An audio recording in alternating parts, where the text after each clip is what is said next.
When I think back to 1985, I was a dentist who was frustrated in practice, and I wasn't quite sure what my vision was. I hadn't thought about that. I hadn't thought about dreaming for what kind of practice I wanted to have. I knew that I wasn't getting the kind of results I wanted.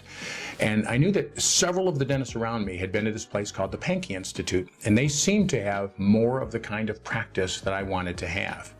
And so I thought if I would go down to this Panky Institute place in Key Biscayne, Florida, I might be able to learn more about what made them successful.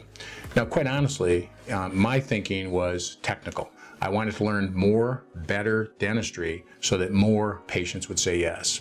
So I went down there, and I had quite a journey, because the people down at the Panky Institute helped me learn how to dream and create a vision for who it is I wanted to be what for. This is the notebook, the actual folder I had from my Continuum Level 1, now we would call it E1, Essentials 1 experience. And this is a binder I kept, and I kept my notes from all of my first 4 courses in there.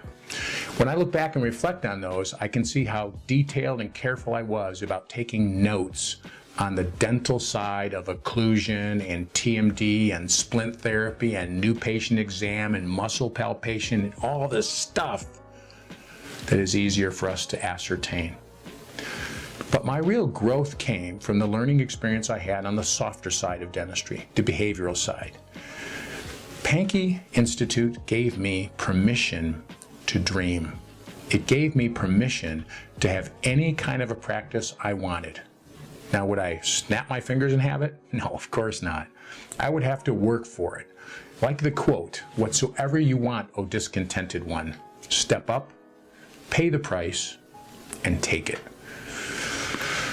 I was a discontent, and I wanted a different kind of practice. And when I started to form a dream and a vision, I realized that there would be a price. It wasn't easy to evolve this dream, this vision, into a reality, but it did for me over time.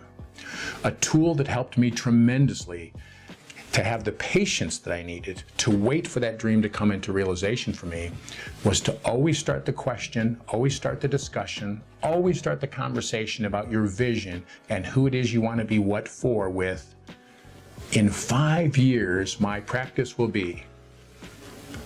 In 5 years, my schedule. In 5 years, my team." Always put this framework out there of a believable goal of in 5 years, because it's far too easy to realize I can't do that by the end of the year.